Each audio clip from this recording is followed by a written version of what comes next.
Muhammad wa ala alihi wa ashabihi ajma'in. Para pendengar yang budiman, saat ini di Madinah Allah sedang takdirkan cuacanya dingin, angin pun besar. Tapi apapun cuacanya sama sekali tidak boleh mencela perbuatan Allah. Panas, dingin adalah karunia Allah. Angin sepoi-sepoi, angin kencang juga adalah perbuatan Allah. Benar kita ingin cuaca yang pas dengan keinginan kita, tapi Allah pasti punya rencana lain di balik semua takdirnya.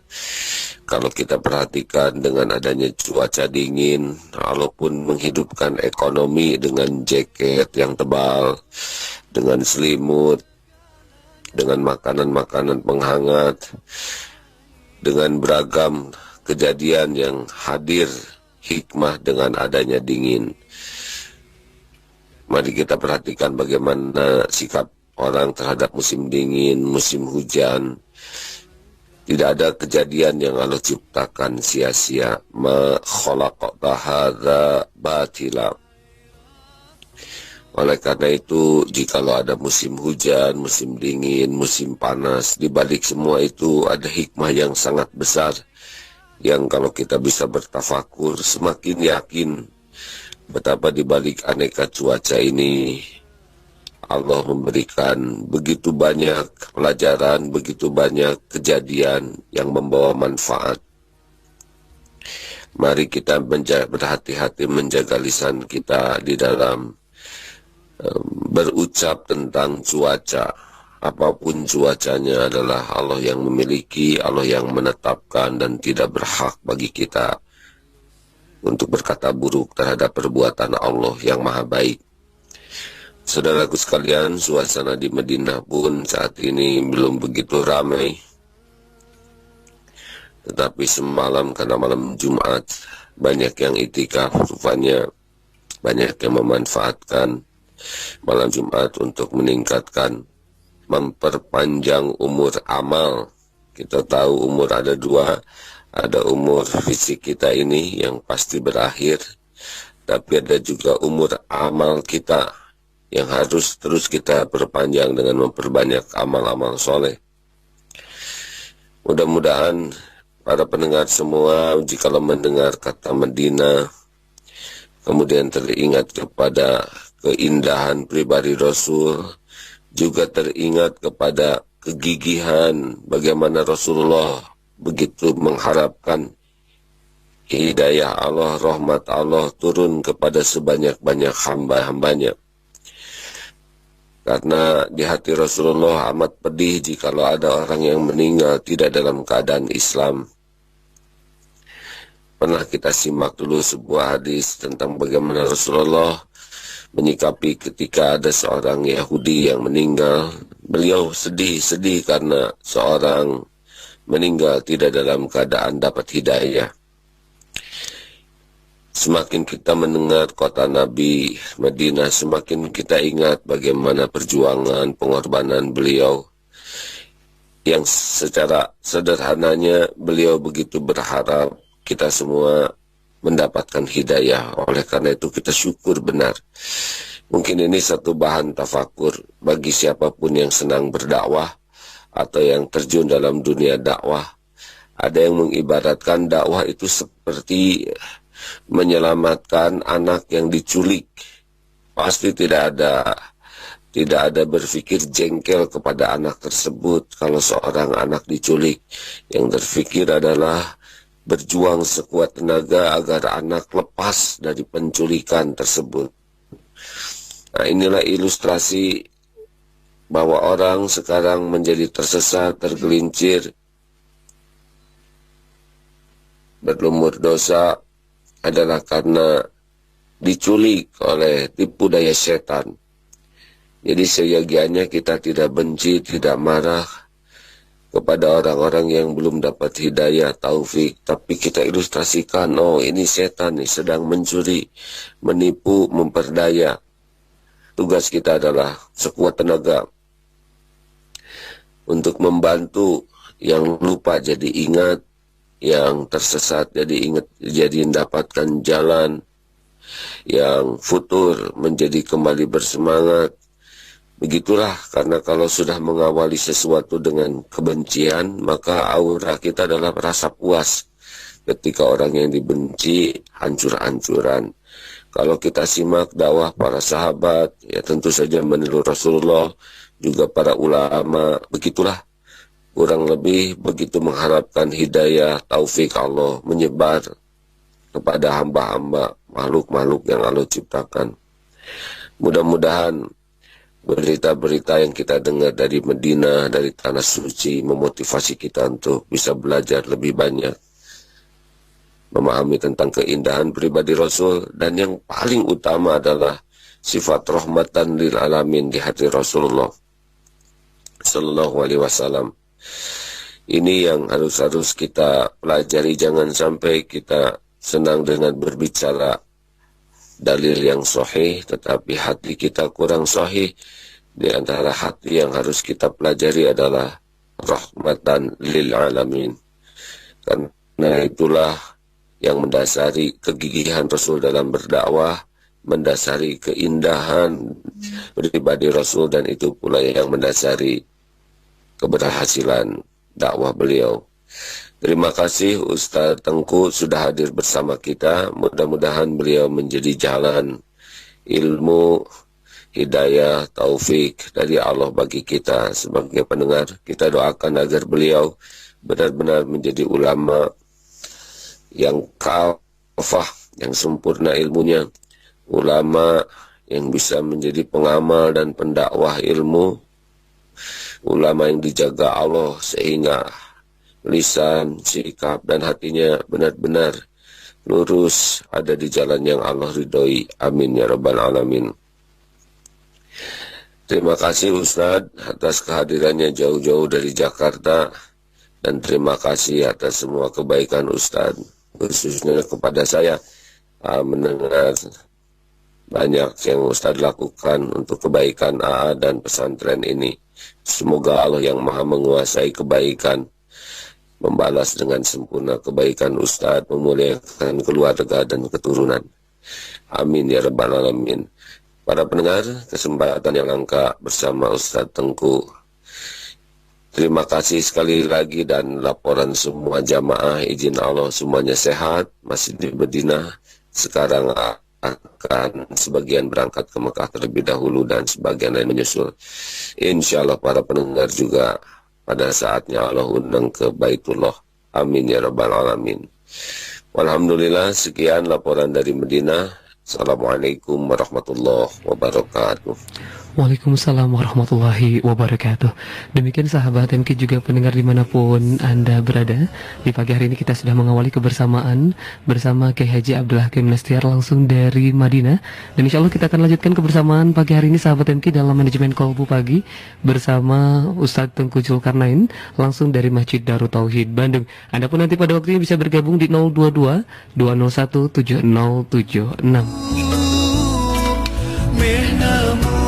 Baik, kalau kita sudah terhubung bersama Ustadz Tengku Zulkarnain, kita akan langsung sapa. Assalamualaikum warahmatullahi wabarakatuh, Ustadz. Waalaikumsalam warahmatullahi wabarakatuh. Baik, alhamdulillah. Silakan Ustadz. Alhamdulillah. Alhamdulillahi rabbil alamin. Wassalatu wassalamu ala rasulihil karim Sayyidina wa maulana Muhammadin wa ala alihi wa sahbihi ajma'in. Amma ba'du, qala Allah Ta'ala fi kitabihil karim. A'udzu billahi minasy syaithanir rajim. Bismillahirrahmanirrahim. وَلَنَبْلُوَنَّكُمْ بِشَيْءٍ مِّنَ الْخَوْفِ وَالْجُوعِ وَنَقْصٍ مِّنَ الْأَمْوَالِ وَالْأَنفُسِ وَالثَّمَرَاتِ وَبَشِّرِ الصَّابِرِينَ الَّذِينَ إِذَا أَصَابَتْهُم مُّصِيبَةٌ قالوا إنا لله وإنا إليه راجعون أولئك عليهم صلوات من ربهم ورحمة wa ulaika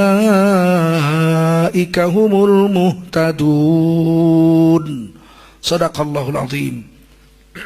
Para pendengar dimanapun Anda berada, Bapak, Ibu-ibu, saudara-saudara sekalian, keluarga besar Darut Tauhid yang dimuliakan Allah SWT, salam hormat kami kepada Kiai Haji Abdul Latif Nastiar Agim yang sekarang dengan rombongan sedang berada di Madinah Al-Munawwarah. Semoga kiranya selalu dirindungi Allah, diberi rahmat, kasih sayang yang berlimpah oleh Allah SWT. Bapak-bapak, ibu-ibu, saudara-saudara sekalian, para pemirsa, para pendengar dimanapun Anda berada, syukur kita kepada Allah SWT atas segala nikmat yang Allah beri. Salawat salam kita sampaikan untuk baginda Rasulullah SAW. Di antara nikmat-nikmat Allah yang banyak, yang paling besar adalah nikmat iman. Alangkah rugi besarnya orang yang tidak memiliki iman. Dan iman ini sedikit kepada manusia ini di dunia. Dari 7 miliar lebih kurang penduduk dunia, orang-orang yang beriman kepada Allah SWT dan baginda Rasulullah SAW hanya 1,7 miliar saja. Jadi sekitar 20%. 80% lagi merupakan ladang kita untuk kita berikan contoh yang baik, untuk kita dakwah agar mereka mau memeluk agama yang benar ini. Salawat salam kita sampaikan untuk baginda Rasulullah SAW. Para pendengar, hadirin wal hadirat rahimakumullah. Iman itu nggak kelihatan, dia ada di dalam dada. Kalau orang Islam tidur, orang beriman tidur, dengan orang yang tidak beriman tidur, tidak kelihatan yang mana orang Islam, yang mana yang bukan orang Islam. Tapi begitu bangun kelihatan yang mana yang Islam, yang mana yang tidak. Orang beriman begitu bangun dia ucapkan Alhamdulillah. Alhamdulillahirabbil alamin. Alhamdulillahilladzi ahyana ba'da ma amatana wa ilaihin nusyur. Bangun. Kemudian dia wudu, bersihkan tubuhnya, istinja segala macam, dia kemudian wudu, kemudian dia sholat subuh. Sementara orang yang tidak beriman dia tidak lakukan seperti itu. Kadang-kadang seperti yang dikatakan oleh guru kita tadi, Agim, komplain, waduh kenapa ini dingin, kenapa ini angin ribut, kenapa ini. Wah, orang Islam tidak seperti itu, kelihatan gitu. Ini angin ribut nih, Allah kuasa memberikan angin. Dingin sekali, dengan dingin tukang jual jaket jadi kaya, jaketnya jadi laku. Tukang es tapi menderita, ya tukar, tukang es jual jaket. Masya Allah. Orang beriman itu begitu dia bangun tidur terus kelihatan. Nah, iman ini dahsyat. Siapa punya iman walaupun sebesar atom di dalam hatinya, dia punya hak untuk masuk surga. Orang yang beriman walau sebesar atom dalam hatinya, dia berhak untuk ditimbang amal di hari kiamat. Kalau tidak beriman, tak ada hak untuk ditimbang amalnya. Di padang mahsyar dikumpulkan, orang tidak beriman langsung digiring masuk neraka. Wasiqal ladzina kafaru ila jahannam zumaro. Orang kafir langsung digiring masuk neraka, enggak pakai periksa-periksa lagi. Tapi orang beriman, dia diperiksa amal. Kalau dia orang bertakwa, dia masuk surga tidak diperiksa. Wasiqal ladzina taqaw rabbahum ilal jannati zumaro. Orang bertakwa digiring masuk surga, enggak diperiksa-periksa. Orang yang beriman, kafir tidak, takwa enggak juga gitu. Sholat sih sholat, nyolong mau juga. Nah, pergi ke masjid rajin, sendal orang dibawa. Ini orang seperti ini, dia punya hak juga untuk ditimbang amal karena ada imannya. Kalau ditimbang, fa amma man saqulat mawazinuhu fahuwa fi 'ishatir radiyah. Kalau ditimbang amalnya banyak baiknya, jahatnya ada, tapi tidak sebanyak baiknya. Lebih banyak baiknya dari jahatnya. Dia akan masuk dalam surga. Fa amma man saqulat mawazinuhu fahuwa fi 'ishatir radiyah, dapat keridhaan Allah masuk surga. Tapi kalau ditimbang amal, wa amma man khaffat mawazinuhu, ditimbang amal, baiknya ada tapi sedikit, jahatnya lebih banyak dari baiknya. Apa boleh buat? Fa ummuhu hawiyah, dimasukkan ke hawiyah. Wa ma adraka ma hiyah narun hamiyah. Itu hawiyah adalah neraka yang bernyala-nyala yang sangat panas. Nah, dia tidak akan kekal dalam neraka. Ketika dosanya lunas, dia diangkat, dimasukkan ke surga. Remuk-remukan begitu? Tidak. Dia akan diperbaiki dulu. Hancur-hancuran dalam neraka itu dia akan diperbaiki. Dimasukkan dulu ke dalam sebuah sungai. Di sana di akhirat ada namanya sungai kehidupan. Dalam bahasa Arabnya nahrun hayah. Nah, sungai kehidupan. Di situ dimandiin, tumbuh lagi dagingnya yang sudah hancur-hancur itu. Diperbaiki. Ibarat kalau mobil sudah tabrakan ringsek, diperbaiki, dilas, didempul, diketuk, mulus lagi, baru masuk surga. Masya Allah. Kenapa? Ada iman. Alangkah baiknya kita memiliki iman, dijaga iman kita sampai mati, jangan tercabut. Insya Allah, amin. Banyak doa dan banyak dipelihara iman ini. Nabi satu hari bersabda kepada sahabatnya, jadidu imanakum, perbaharui imanmu. Loh, iman bisa dibikin baru, berarti iman bisa menjadi usang. Iman itu seperti baju yang dipakai. Semakin lama dipakai dia semakin buram, semakin usang, semakin kotor, semakin lemah, semakin lapuk. Kata Nabi, jadidu imanakum, perbarui, sehingga tidak pernah lapuk, tidak pernah usang, tapi terus bersinar, terus baru. Bagaimana caranya? Nah, sahabat nanya. Qalu, sahabat bertanya, sahabat-sahabat Nabi, kaifa nujaddidu imanana ya Rasulullah? Bagaimana kami bikin iman kami senantiasa baru, tidak usang-usang? Qala Rasulullah SAW, aksiru min qawli la ilaha illallah. Banyakkan kamulah mengucap la ilaha illallah. Coba mengucap semua, la ilaha illallah. Ini memperbaiki iman. Lagi duduk-duduk kita sendiri-sendiri, nggak ada orang, jiwa kita sedang sahdu, ucapkan la ilaha illallah, perbarui iman kita. Lagi duduk-duduk sendirian, jiwa kita sedang galau, hati kita sedang risau, kita ucapkan la ilaha illallah. Diperbanyak qaul, ucapan la ilaha illallah. Qaul, ucapan la ilaha illallah, banyain. Di mana-mana saja. Sedang senang, sedang susah, sedang sendiri, sedang dengan anak, sedang istri bersama kita, ucapkan la ilaha illallah. Iman kita selalu baru dan baru dan baru dan baru. Nanti kita akan mati dengan iman yang penuh, maka kita mati dalam keadaan husnul khotimah, mati bagus. Saudara-saudara yang mulia, Rasulullah SAW dalam hadis riwayat Imam Baihaqi bersabda, al-imanu nisfani. Iman itu dua sisi, separuh-separuh. Jadi iman itu dua separuh. Jadi yang bahasa yang mudah dipahami, iman itu dua sisi, seperti mata uang. Iman itu seperti mata uang, dua sisi. Yang satu sisi lagi berbeda. Yang satu sisi kata Nabi apa? Nisfun fis sabri.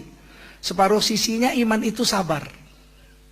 Separuh lagi wa nisfun fis syukri. Separuh iman lagi itu sisinya adalah syukur. Jadi iman itu antara sabar dan syukur. Indahnya hadis ini. Dan kata Rasulullah dalam hadis lain itu, umat Islam itu, orang mukmin itu menakjubkan. Sangat menakjubkan orang Islam itu. Orang mukmin itu menakjubkan. Bikin orang heran, bikin malaikat takjub, heran. Kenapa? Sebab orang Islam itu, orang beriman itu, kalau datang ujian dia bersabar. Takjub malaikat dan seluruh makhluk. Kalau datang kenikmatan dia bersyukur. Nah, kita berdiri antara dua itulah. Separuh sabar, separuh syukur. Kalau datang sesuatu yang tidak mengenakkan kita diwajibkan sabar oleh Allah SWT. Sabar. Yang tidak enak bagi kita itu bukan tidak bagus. Kita menganggap, ini nggak enak nih, nyakitin saya nih, bikin saya susah, nggak enak nih, nggak bagus. Oh, jangan dibilang begitu. Sebab Allah lah yang menciptakan kita, Allah yang tahu apa keperluan kita. Diberikan oleh Allah sesuatu, nggak enak kita rasa. Kita harus sabar, karena yang sesuatu yang tidak enak, belum tentu tidak bagus. Anak kita sakit, demam panas, mulutnya pahit, makan pun nggak suka dia. Terus kita kasih obat, dari dokter nih obat, minum, anak kita menjerit, pahit, nggak enak, tuh, oh, nggak enak, pahit, sampai dia muntah. Kita bilang, sabar nak, ini kalau kau minum ini memang pahit, tapi insya Allah 2-3 hari nanti penyakitmu akan sembuh. Memang tidak enak, tapi menyembuhkan penyakit. Begitu juga kita, kadang-kadang kita diberi oleh Allah sesuatu yang kita tidak enak, padahal sebetulnya itu menyembuhkan kita, membuat kita bagus. Kita nggak sadar. Jangan komplain-komplain. Oh, kenapa saya hari ini susah? Usaha saya kok nggak berhasil sekarang ini? Mungkin ada kebaikan di situ. Mungkin kita dengan gagalnya di situ kita akan belajar memperbaiki diri, manajemen kita perbaiki, kita mulai lagi usaha lagi, akan menjadi maju. Sebab sudah pernah mengalami kegagalan-kegagalan. Ini disebut kita harus sabar. Innallaha ma'as sabirin. Sesungguhnya Allah bersama dengan orang-orang sabar. Imam Al-Ghazali rahimahullah ta'ala mengatakan dalam kitab Ihya Ulumuddin, para ulama sampai sekarang belum bisa memutuskan mana lebih mulia, orang sabar atau orang syukur. Mana lebih dulu masuk surga, orang yang bersabar atau orang yang bersyukur. Nggak bisa diputuskan. Sebab sabar itu luar biasa, Allah bersama orang sabar. Syukur itu pun bukan main-main. Syukur itu Allah tambah. Wa saya jazis syakirin. Allah menambahi orang-orang yang bersyukur itu dengan nikmat yang lebih besar. La in syakartum la azidannakum. Kalau kamu bersyukur, aku Allah akan pasti menambahi dengan pasti nikmat-nikmat lain lagi. 2 kali pastinya itu. La pasti. Azidan-nya pasti lagi. La azidannakum, aku Allah pasti akan menambahi nikmat-nikmat lain dengan pasti. 2 kali pasti situ. Jadi tidak ngerti. Ulama memutuskan mana lebih dulu masuk surga, orang bersyukur atau orang bersabar. Mana lebih mulia di dunia ini, kedudukan orang bersyukur atau orang bersabar. Dahsyatnya. Nah, sabar ini Allah bersama dengan orang-orang yang sabar. Dikatakan dalam kitab Tanbihul Ghafilin ada satu hadis yang diriwayatkan dari Abu Laith Samarqandi. Sabar itu 3 tingkatan. Tingkatan yang paling rendah sabar itu adalah sabar ketika menerima musibah. Sabar. Wabasyiris sabirin alladzina idza asabathum musibatun qalu inna lillahi wa inna ilaihi rajiun. Beri kabar gembira kepada orang yang sabar, yaitu orang-orang yang apabila ditimpa musibah kepada mereka, berhentinya di situ ya. Jangan berhentinya di musibah. Alladzina idza asabathum musibah, enggak bagus berhenti di situ. Beri kabar gembira pada orang yang sabar, yaitu orang-orang yang apabila ditimpakan kepadanya musibah. Nanti akan timbul pertanyaan sama yang baca. Loh, orang sabar kok dikasih musibah? Kasihan sekali sudah sabar dikasih musibah. Siapa yang ngasih musibah sama orang sabar? Enggak bagus. Maka berhentinya di qalu. Wa basyiris sabirin alladzina idza asabathum musibatun qalu, beri kabar gembira kepada orang yang sabar, yaitu orang-orang yang apabila ditimpakan musibah kepadanya mereka berkata. Yang mendengar akan nanya, loh apa katanya? Orang yang sabar ditimpa musibah berkata apa? Qalu inna lillahi wa inna ilaihi rajiun. Ini dia katakan sesungguhnya semuanya milik kami, ini milik Allah. Kami akan kembali kepada Allah. Mau ngapain? Semuanya Allah punya, semua Allah kuasa. Saya terima dengan sabar. Pada pukulan pertama ketika datang musibah dia sabar, maka Allah SWT naikkan 300 derajat di sisi Allah kedudukannya. Jadi naik pangkatnya itu 300 derajat. Sabar dalam menghadapi musibah. Baru beli motor baru, masih gres. Belum puas naiknya, baru seminggu dibawa ke masjid, hilang. Apa yang kita bilang? Inna lillahi wa inna ilaihi rajiun. Langsung naik derajat kita 300 derajat di sisi Allah SWT. Ini sabar paling rendah. Kadang-kadang kita dapat musibah nggak sabar. Pernah terjadi di Aceh waktu tsunami. Hancur tuh, ratusan ribu orang mati, rumah hilang, keluarga habis, semua musnah. Banda Aceh itu luluh lantak. Kita ke sana. Pas hari Jumat, sholat Jumat. Banyak masjid yang selamat, tidak hancur. Orang datang ke masjid sholat yang hidup-hidup itu. Tiba-tiba khotibnya berkhutbah. Dia bilang apa? Sekarang kita sudah dapat musibah besar. Tsunami sudah datang. Harta habis, rumah hancur, ladang pun hancur musnah, anak mati, istri mati, semua habis. Memang Tuhan keterlaluan. Sambil menunjuk ke atas dia bilang, memang Tuhan keterlaluan. Bubar sholat Jumat. Khotibnya murtad dari Islam. Mengatakan Tuhan keterlaluan. Begitu berat memang musibah itu, tapi tak layak ucapan itu keluar. Harusnya kita katakan la haula wala quwata illa billah. Allah akan ganti dengan kedudukan yang lebih baik. Orang yang mati tenggelam, mati syahid, dia didapatkannya surga dari Allah Subhanahu wa taala, diampunkan dosa-dosanya. Anak istri saya mati kena tsunami, hanyut, tenggelam di air, dia tenggelam mati syahid. Dia lepas siksa kubur. Di akhirat dia akan mendapatkan kemuliaan. Kita yang hidup belum tentu. Kita sabar. Sabar yang pertama, naik derajat 300 derajat di sisi Allah SWT. Pangkatnya dinaikkan. Kesabaran yang kedua adalah ketika sedang beribadah. Sabar dalam taat kepada Allah SWT. Kita biasa sholat tahajud tiap malam. Tiba-tiba kepala agak pusing sedikit. Malaslah, pusing kepala. Gak usah tahajud lah malam ini. Kurang sabar. Kita biasa puasa Senin Kemis. Tiba-tiba istri kita motong ayam. Besok kita mau potong ayam kampung nih mas. Kita dikasih ayam sama orang nih, diberi ayam. Ayamnya ayam siem, ayam Bangkok, gede nih. Besok subuh mau saya sembelih, kata istrinya. Langsung deh. Sahur mas? Enggak. Kenapa? Pokoknya enggak sahur. Kenapa? Ada ayam. Siem, saya pahaknya mau saya embat pagi-pagi. Gak sabar dalam beramal soleh. Dalam taat gak sabar. Padahal kalau dia sabar, itu ayam pasti saya makan juga. Cuma nanti waktu sore, jam 6 sore sudah buka puasa baru, saya mau makan ayam pahaknya dua-dua untuk saya. Karena kan saya ya kepala rumah tangga di sini. Sabar, insya Allah pangkatnya naik 600 derajat di sisi Allah SWT. Sabar beramal soleh. Kadang-kadang kita gak sabar dalam amal soleh ini. Baca Quran, malas Hari ini ada bola, saya mau nonton bola, Quran lepas. Sehingga apa? Amal solehnya lepas. Tidak sabar, harusnya tetap sabar, istiqomah. Tetap istiqomah dalam kesabaran. Beramal soleh, nggak berkurang amalnya dengan kesibukan dan semua apa-apa cobaan-cobaan. Maka naik derajatnya 600 derajat. Setiap beramal. Misalnya dia puasa Senin Kemis nih, digoda dengan ayam goreng, dia tetap, saya tidak mau, saya hari ini puasa, naik 300 derajat. Hari Senin, istrinya bikin rendang Padang.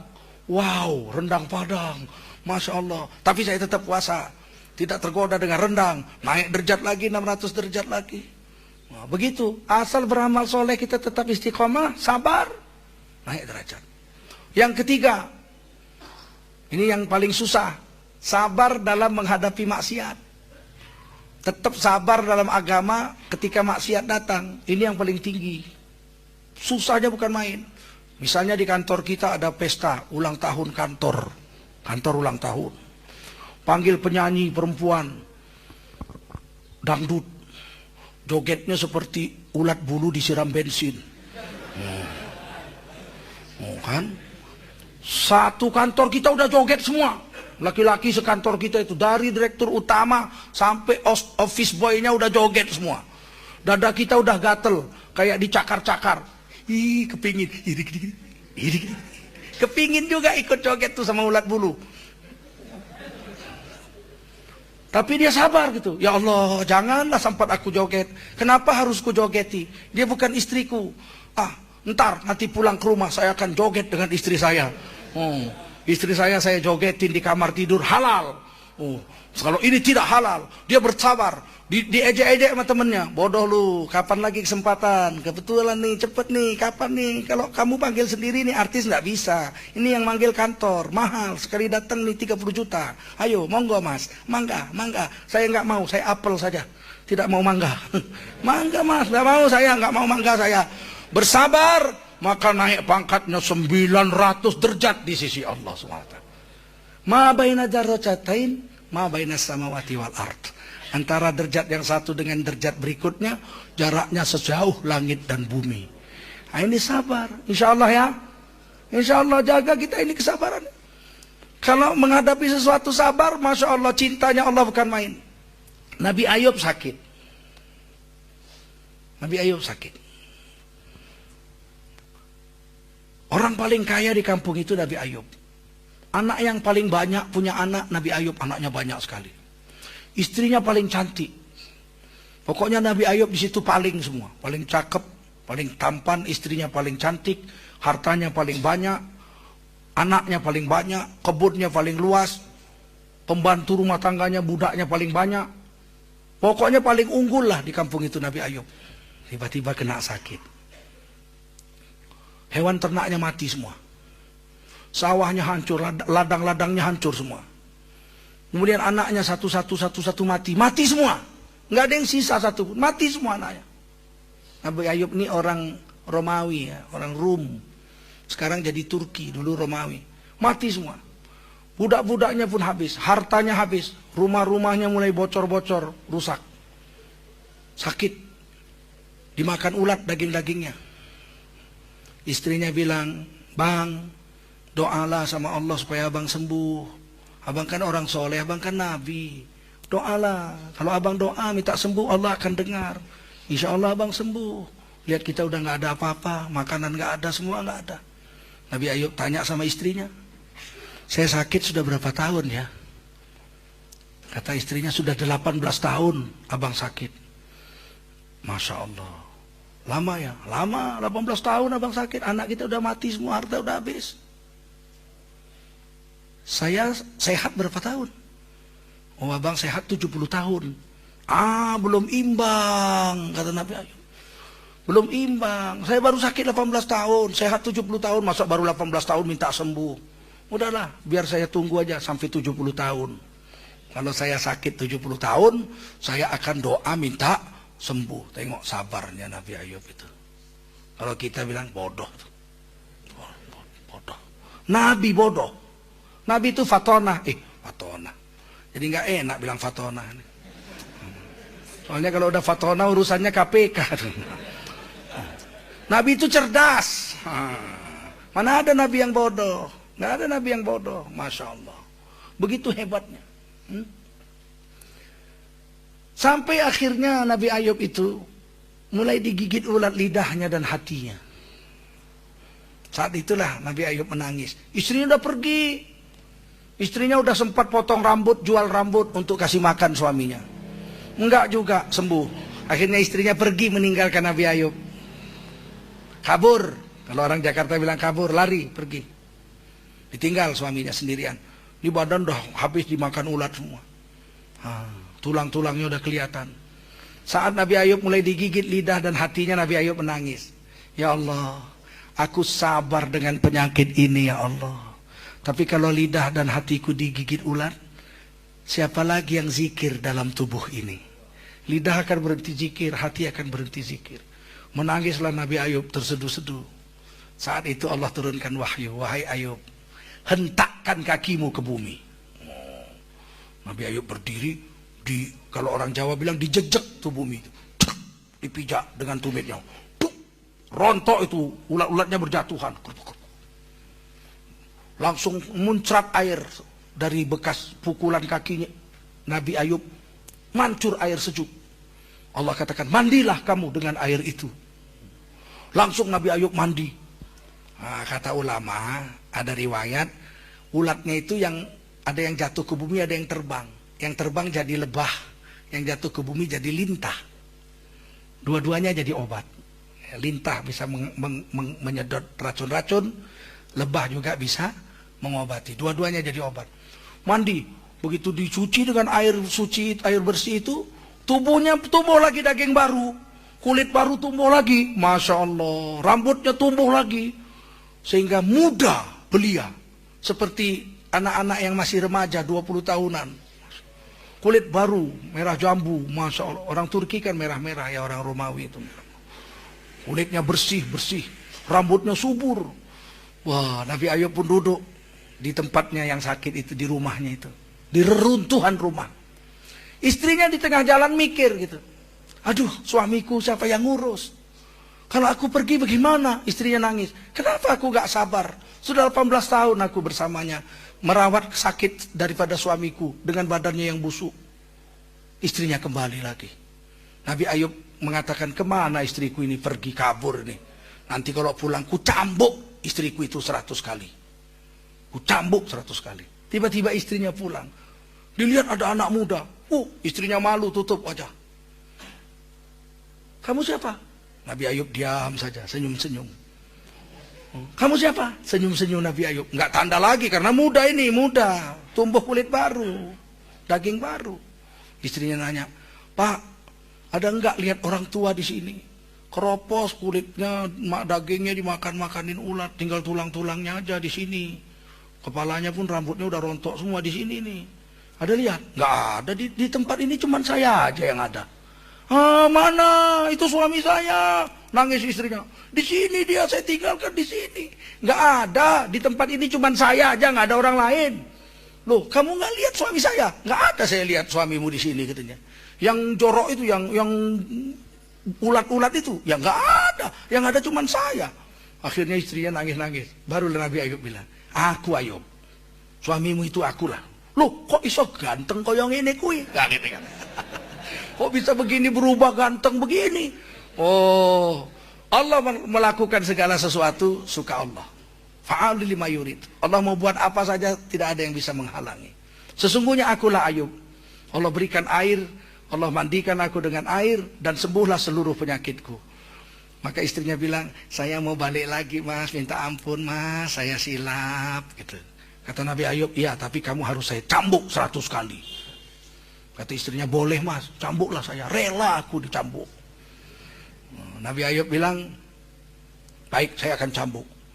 Nabi Ayub ambil rumput 100 pohon, 100 batang rumput, diikat jadi satu. Sini, digebuk sekali, prok, dah. Loh kok sekali? Ya kan 100 batang. Sekali keprok 100 batang kan dihitung 100. Dari sinilah Imam Syafi'i mengambil hukum. Kalau suami mentalak istrinya, kuceraikan kau talak 3, jatuh 3 itu. Kuceraikan kau talak 1, besok lagi talak 1, besok lagi talak 1, jatuh 3. Sekaligus juga kuceraikan kau talak 3, langsung 3 itu. Mana buktinya? Buktinya itu Quran ceritakan. Nabi Ayub mencambuk istrinya dengan 100 batang rumput. Sekali cambuk, cepret, hitung berapa? Hitung berapa? Hitung 100. Begitu. Kita nggak boleh mukul istri loh. Itu begitu hebatnya Nabi Ayub itu. Istrinya udah sempat kabur pun nggak dipukul. Pukulnya pun cuma pakai rumput. Begitu ya. Suami nggak boleh nampar istri. Kalau ditamparnya istrinya sekali, pak! Istrinya pergi ke dokter di visum, dia ngadu ke pengadilan agama, jatuhlah talak 1. Wajib cerai itu, jangan main-main nabok-nabok istri. Istri tidak boleh ditampar. Boleh ditampar istri 1000 kali sehari, tapi namparnya pakai hidung. Ding, ding, ding, ding, ding. Itu kesabaran Nabi Ayub alaihissalam dalam penyakitnya. Betapa hebatnya orang yang sabar. Nah sekarang orang yang syukur. Nabi Musa kalimullah bertanya kepada Allah SWT. Wahai Allah, kenapakah engkau katakan Nabi Adam hamba yang pandai bersyukur? Banyak yang dipuji Allah, Nabi Adam hamba pandai bersyukur. Nabi Nuh juga. Innahu kana abdan syakuro. Itu Nabi Nuh adalah hamba yang pandai bersyukur. Padahal Nabi Nuh itu istrinya kafir. Moralnya jelek. Sabar dan syukur Nabi Nuh itu diangkat Allah jadi nabi, dakwah lailan wan nahara, malam dan siang, dari umur 480 sampai umur 950. Umur 900 datanglah badai topan yang membinasakan seluruh umatnya, cuma kecuali 80 orang. Tapi Nabi Nuh itu syukur dengan kedudukan jadi nabi, dilempari orang, sabar juga. Istrinya jahat, sabar. Istrinya itu, kalau Nabi Nuh sudah mulai pakai baju baru, udah tahu nih, ini pakai baju bersih, ini mau dakwah nih. Sebelum istrinya pergi, Apa sebelum suaminya pergi, istrinya pergi dulu dari pintu belakang. Nah, dia kasih tahu tetangganya, ntar lagi suami saya datang tuh. Dia kalau ngajak kamu jangan percaya. Saya istrinya. Saya aja istrinya nggak percaya. Jangan percaya. Nah, dia pergi lagi, jangan percaya itu Nabi Nuh. Saya istrinya. Saya yang mengerti itu. Didakwah dulu sama istrinya. Baru suaminya datang, nggak berhasil. Orang istrinya udah duluan. Begitu datang dia, assalamualaikum. Begini. Orang mengejek. Kenapa? Istrinya aja nggak percaya. Apalagi kita. Sehingga 400 tahun Nabi Nuh dakwah. Yang dapat cuma 80 orang aja beriman kepada Allah SWT. Itu pun orang-orang miskin, orang-orang kecil-kecil. Tapi Nabi Nuh itu bersabar. Dan bersyukur. Nabi Adam pun dibilang hamba yang pandai bersyukur. Kenapa ya Allah engkau katakan Nabi Adam hamba yang pandai bersyukur? Allah jawab. Karena dalam syukur Nabi Adam ada 3 hal. Yang bilang 3 perkara. 3 apa? 3 hal. Ini perkara ini orang Islam takut. Ini orang-orang takut masuk Islam. Rukun iman 6 perkara. Orang Cina bilang hanya. Weh tidak jadi masuk Islam. Kenapa? Weh urus 1 perkara sama polisi. Weh bangkrut. 6 perkara. Hanya. Oh susah loh. Jadi jangan sebut-sebut perkara. Sabar itu ada 3 hal. Hal pertama, tahu dia datangnya nikmat dari siapa. Setiap dapat nikmat, Nabi Adam tuh tahu. Ini datangnya pasti dari Allah. Tidak ada dari yang lain. Ini datang nikmat dari Allah. Tidak ada dari yang lain. Nggak goncang jiwanya dengan yang lain. Dari Allah saja. Yang kedua dipujinya yang memberi nikmat. Alhamdulillah. Allah dia puji. Ini datang nikmat. Ini pasti dari Allah. Alhamdulillah. 2. Yang ketiga digunakannya nikmat itu hanya untuk jalan yang diridhoi Allah saja. Selain yang diridhoi Allah dia nggak mau. Keluar duitnya pun nggak mau dia. Nggak mau. Allah nggak ridho. Saya tidak mau. Ini Allah tidak ridho. Itulah syukur 3 hal. Ya. Tahu dari siapa datang nikmat. Puji yang memberi nikmat. Alhamdulillah. Dan gunakan nikmat itu untuk yang disukai saja atau yang diridhoi oleh sang pemberi. Inilah orang yang bersyukur itu. Ini kadang-kadang kita bersyukur nggak pandai, mujinya salah. Pak, kok gembira Pak? Oh saya baru panen. Baru panen. Saya sawah saya hari ini panen. Menghasilkan 1 hektar 12 ton. Subhanallah, banyaknya. Ini berkat pupuk buatan Jepang. Loh, yang dipuji pupuk buatan Jepang. Karena teknik suprainsus dan irigasi yang intensif. Saya dapat 12 ton panen tahun ini 1 hektar. Nyenggol pun nggak sama Allah. Kalau pupuk buatan Jepang, irigasinya bagus. Kalau Allah datangkan gempa bumi, hancur semua tuh dalam 1 menit. Tapi tidak dipuji Allah. Yang dipuji Jepang. Masya Allah Pak. Padinya mana? Oh padi sekarang tidak model dibawa ke rumah. Nggak model. Model sekarang padi dijual di sawah. Dibawa di rumah itu akan bikin gatel saja 1 rumah. Padi sudah saya jual. Subhanallah. 1 kilo berapa? 7.000. Wih banyaknya. Duit bapak 100 juta lebih. Iya makanya saya gembira. Duitnya kemana Pak? Tuh saya beli ini tuh yang di atas rumah saya tuh. Corong setan. Antena parabola. Dengan itu saya bisa lihat perempuan-perempuan barat joget-joget. Sampai pagi. Masya Allah. Udah bayar zakat Pak? Waduh lupa saya. Tahun depan lah mudah-mudahan ingat. Mudah-mudahan ingat. Tidak bersyukur. Yang seperti ini tidak bersyukur. Syukur itu 3. Harus wujud dia. Ini datang rezeki dari Allah. Alhamdulillah. Puji Allah. Yang ketiga, gunakan untuk yang Allah ridho. Jangan pernah kita berpikir nikmat itu datang dari selain Allah. Tauhid kita rusak. Tengok sahabat Nabi. Nggak ada uang. Nggak ada makanan. Dia minta sama Allah dengan sholat. Wasta'inu bisabri wassalah. Minta sholat. Datang ke masjid sholat. Pulang ke rumah belum ada makanan. Istrinya bilang belum ada. Balik lagi ke masjid sholat lagi. Pulang lagi ke rumah, udah ada makanan. Loh, kan abang yang nyari, belum ada. Balik lagi sholat. Tak mungkin Allah bohong. Minta rezeki pakai sholat. Terus sampai pingsan. Kecapean, kepanasan, pingsan. Begitu sadar sakit perut. Aduh, sakit perut. Cari semak-semak, buang air besar. Lagi jongkok, buang air besar. Tiba-tiba keluar tikus dari lubang tikus. Di depannya ada lubang tikus. Bawa uang emas 1 keping.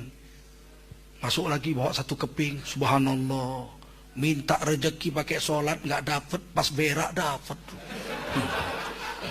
Rezekinya Masya Allah. 17 keping.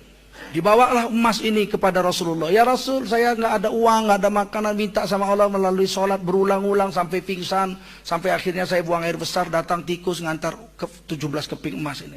Halal apa enggak? Kata Rasul, halal. Bawa pulang, beri makan anak istrimu. Wa may yattaqillaha yaj'al lahu makhraja wa yarzuqhu min haitsu la yahtasib. Siapa bertakwa, Allah beri rezeki. Keluar daripada kesulitan dan diberi rezeki dari jalan yang tidak disangka-sangka. Silakan bawa pulang makan. Selesai, sampai situ aja. Dia bilang alhamdulillah, dipuji Allah, dia beri makan anak istrinya dengan uang yang halal. Selesai. Nggak ada goncang dengan yang lain. Coba kalau kita, loh, kok cuma 17 keping ya? Pulang ngambil sekop. Jangan-jangan di dalam masih ada 7 keranjang lagi nih. Disekop. Disekop tuh lubang. Nggak ada, cuma ada tikusnya. Tikusnya diambil, panggil RCTI, ya nggak, panggil TPI. Inilah dia, tikus ajaib. Rusak tauhid. Kita harus yakin itu. Semua nikmat dari Allah.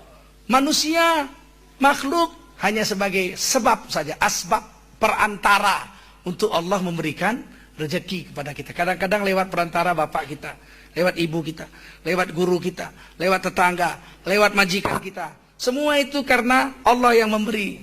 Innallaha yarzuqu may yasha bighairi hisab.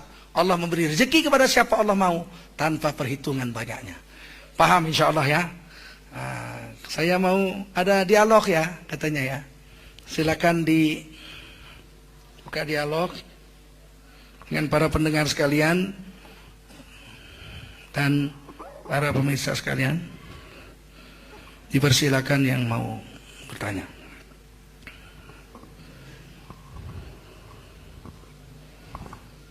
Baik, silakan sahabat MQ juga pendengar yang ingin bergabung di kesempatan pagi hari ini.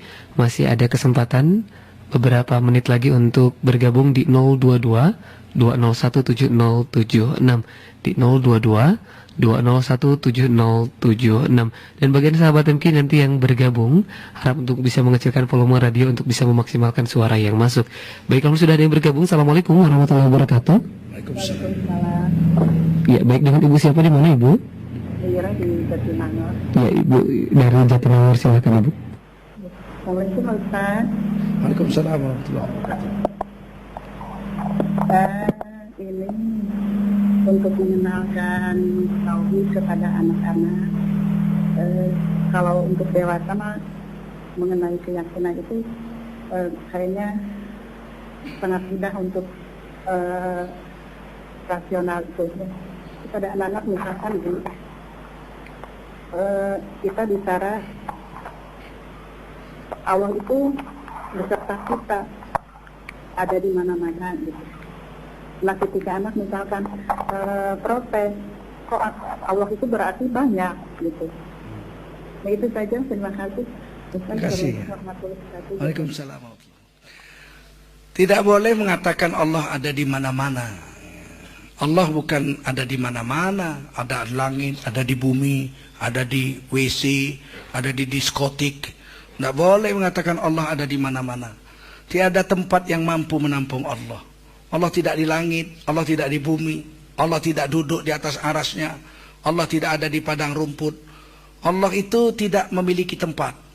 Tetapi Allah mengawasi semua yang ada di seluruh tempat. Allah melihat dan mengetahui seluruh makhluk yang ada di seluruh tempat. Makhluk yang di langit, makhluk yang di bumi, makhluk yang sembunyi dalam goa, makhluk yang di perut gunung. Semuanya Allah mengawasi dan melihat dengan nyata dan jelas. Allah bisa mengetahui semut hitam yang merayap di batu hitam di malam gelap gulita. Allah tahu. Mesti diajarkan begitu. Allah bukan ada di mana-mana, keliru mengatakan Allah ada di mana-mana. Tauhidnya salah. Ya. Ini pernah dulu ada ahli agama zaman Orde Lama ya, zaman Soekarno jadi presiden. Yes, Allah ada di puncak gunung es. Yes, Allah ada di padang pasir. Yes, Allah ada di padang rumput. Mana? Nggak benar itu. Allah itu tidak memiliki tempat. Tak layak tempat menampung Allah. Tak ada tempat yang mampu menampung Allah. Tetapi Allah mengetahui dan melihat seluruh makhluknya dimanapun makhluk itu berada. Innallaha sami'un basir. Sesungguhnya Allah itu maha melihat, lagi maha mendengar. Begitu. Kira-kira begitu kita ajarkan kepada anak kita. Saya ingin kisahkan ibu daripada Syekh Abdul Qadir Al-Jailani mendidik anaknya. Ibu ini orang kaya, bapaknya orang kaya besar. Suaminya pergi menuntut ilmu sampai 27 tahun. Anak ini dididik oleh ibunya sendirian. Ibunya ketika anak ini mulai besar, Abdul Qadir Al-Jailani ini mulai agak berakal. Ibunya kalau mau memberi makan, dia masukkan ke dalam periuk itu roti. Di dalam periuk masukkan roti. Kemudian anaknya bilang, "Mak lapar." Ya, sholat 2 rakaat, minta sama Allah roti. Maka Syekh Abdul Qadir Jailani kecil ini sholat 2 rakaat, wudhu dengan sungguh-sungguh, sholat dengan sungguh-sungguh, doa sungguh-sungguh. Udah buat sholatnya nak, sudah. Nah, buka periuk itu nak, dibuka. Ada roti, Masya Allah ada roti mak. Itu Allah yang memberi anakku.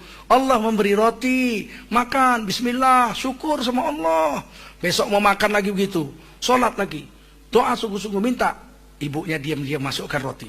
Ada lagi roti, siang malam begitu, pagi siang malam terus begitu bertahun-tahun. Satu hari ibunya pergi ke rumah bapaknya, dijemput oleh bapaknya. Abdul Qadir Jailani kecil tinggal di rumah.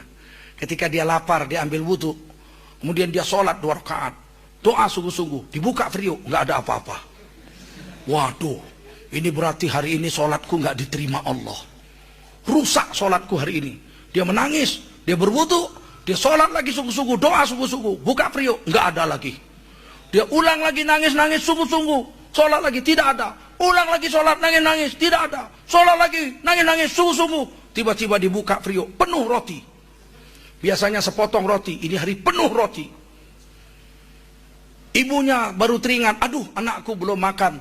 Tergopoh-gopoh pulang ke rumah, dilihat anaknya sedang makan roti, sedang lezatnya. Masya Allah lezat sekali roti ini mak. Oh, udah ada roti nak? Wah, sekali ini susah dapatnya mak katanya. Enggak dapat 2 rakaat mak. Susah mak, sampai nangis-nangis diulang-ulang. Masya Allah, ada rotinya? Ada. Mana? Dalam periuk mak, banyak mak. Tapi sekali ini memang dapat banyak rotinya mak. Ibunya sadar, oh anakku belum lagi dewasa, sudah menjadi wali Allah subhanahu wa ta'ala. Sudah datang makanan atas bantuan Allah dengan keyakinannya kepada Allah Subhanahu wa taala. Demikian, ada pertanyaan yang lain? Baik Ustaz, mohon maaf waktunya sudah tidak mencukupi. Sayang waktu kita sudah habis. Iya, baik, alhamdulillah, silakan Ustaz. Baik, kita tutup. Mudah-mudahan kita dapat manfaat dengan pengajian ini, dan semoga Allah Subhanahu wa taala menyayangi kita, mengasihi kita, dan menjadikan kita orang yang soleh, dan mengkumpulkan kita dalam surga Allah Subhanahu wa taala. Subhanallah bihamdihi, subhanakallahumma wa bihamdika, asyhadu an la ilaha illa anta, astaghfiruka wa atubu ilaik. Subhana rabbika rabbil izzati amma yasifun, wa salamun alal mursalin, walhamdulillahi rabbil alamin. Wassalamualaikum warahmatullahi wabarakatuh.